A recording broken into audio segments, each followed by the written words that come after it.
Welcome to literature achievers. Literature achievers में आप सभी का स्वागत है। जैसा कि आप सभी लोग जानते हैं कि पार्ट्स ऑफ स्पीच की सीरीज चलकर समाप्त हो गई। उसके बाद जो टेंसेस की सीरीज चली वो भी चलकर समाप्त हो गई।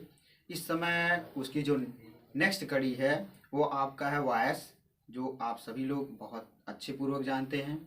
वॉयस वॉयस का मतलब होता है वॉच। वॉच आपके दो होते हैं। कौन कौन से होते हैं? एक होता है एक्टिव और दूसरा आपका क्या है, वो आपका है passive. What does mean of active? Active का मतलब क्या होता है? तो एक्टिव का मतलब होता है कर्तवाच।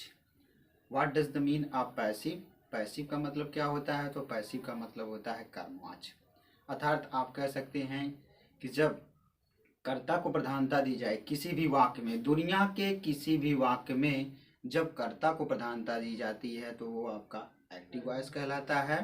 इन द सेम वे दुनिया के किसी भी वाक्य में जब कर्म को प्रधानता दी जाती है तो आपका क्या कहलाएगा? पैसिव वॉइस कहलाएगा। तो इसी को हम बहुत ही आसान पूर्वक, बहुत ट्रिक के साथ, बहुत जल्दी से सीखेंगे कि एक्टिव वॉइस क्या होता है, पैसिव वॉइस क्या होता है। तो आइए देखते हैं क्या है आपके सामने। वॉइस वॉइस का मतलब होता है वॉच। वॉच को दो भागों में बांटा गया है, जैसा कि अभी हमने जस्ट डिस्कस किया आपके सामने। पहला आपका एक्टिव वॉइस, दूसरा आपका क्या है? Passive voice. एक्टिव वॉइस की हिंदी क्या होगी? कर्तवाच। पैसिव वॉइस की हिंदी क्या होगी? कर्मवाच। अब एक्टिव वॉइस किसे बोलेंगे? जिसमें या जिस वाक्य में या दुनिया के किसी भी वाक्य में क्या कर्ता को प्रधानता दी जाए, अर्थात कर्ता को प्रथम बोला जाए, अर्थात कर्ता के बारे में बोला जाए, सबसे पहले कर्ता के बारे में बोला जाए, उसको क्या बोलेंगे हम? एक्टिव वॉइस बोलेंगे। उसके बाद आपका दूसरा क्या है? पैसिव वॉइस है। पैसिव वॉइस का मतलब होता है कर्मवाच। जिसमें या दुनिया के जिस भी वाक्य में कर्म को प्रधानता दी जाए उसको क्या हम बोलेंगे? पैसिव वॉइस बोलेंगे। ठीक, यहाँ तक तो बात ये हुई। आप सभी लोग जानते हैं कि टेंस कितने होते हैं? टेंस होते हैं आपके तीन। कौन कौन से हैं? प्रेजेंट टेंस आपका हो गया, पास्ट टेंस, उसके बाद क्या हो गया आपका? फ्यूचर टेंस हो गया। इनको हर एक को कितने कितने भागों में बांटा गया है? तो चार चार भागों में बांटा गया है। तो पहले का हम देख लेते हैं, जैसे present indefinite, present continuous, present perfect, उसके बाद प्रेजेंट परफेक्ट कॉन्टिन्यूअस। तो इसमें हमको ये भी ध्यान देना है कि इन सब में अर्थात टोटल को हम करेंगे 3 × 4, या आप बोल सकते हैं 3 × 4, तो कितना हो जाएगा आपका? 3 × 4 = 12 होता है। तो टोटल हो गए आपके 12। तो हमें ये ध्यान देना है कि इन 12 में आप कितने का पैसिव बना सकते हैं, कितने का पैसिव बना सकते हैं। तो यहाँ पर ट्रिक देख लीजिए। 12 - 8 कितना बचा है आपका? 4।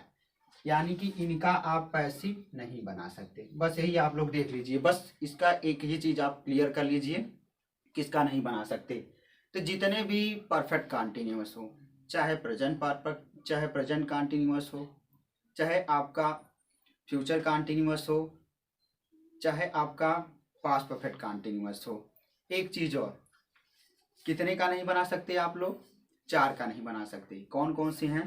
Present perfect continuous 1, past perfect continuous 2, future perfect continuous 3, plus future continuous. इन सब का आप क्या कर सकते हैं? पैसिव नहीं बना सकते हैं। तो एकदम स्पष्ट कर लीजिए बात को कि किसका हम पैसिव बना सकते हैं और किसका हम पैसिव नहीं बना सकते हैं।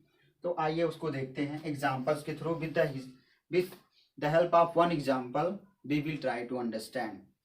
उसको देखेंगे एक्टिव में, एक्टिव वॉइस में। ही राइट्स ए लेटर, वह एक पत्र लिखता है।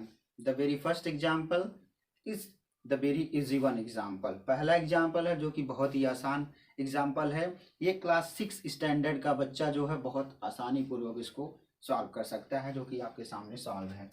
पैसिव वॉइस क्या इसका बनता है? A letter is written by me. इसमें क्या क्या चीजें होती हैं उसको आप लोग जान लीजिए। पहले क्या करते हैं हम कि कर्ता को कर्म करते हैं और कर्म को कर्ता करते हैं। अर्थात एक बात आप बोल दें, क्या? कर्ता को कर्म बनाते हैं। ठीक, फिर क्या करते हैं? उसका हम 1 बाई 1 करके जितने भी टेंसेस की हम पैसिव बनाना शुरू करेंगे उसका हम 1 बाई 1 करके आपके साथ एनालिसिस करते हुए चलेंगे। अभी के लिए बहुत शार्ट और आप कर सकते हैं। It is very brief class for all of you, and I hope all of you will understand easily. Thank you so much. Always be the part of Literature Achievers. Literature Achiever is every time with all of you. Thanks a lot again.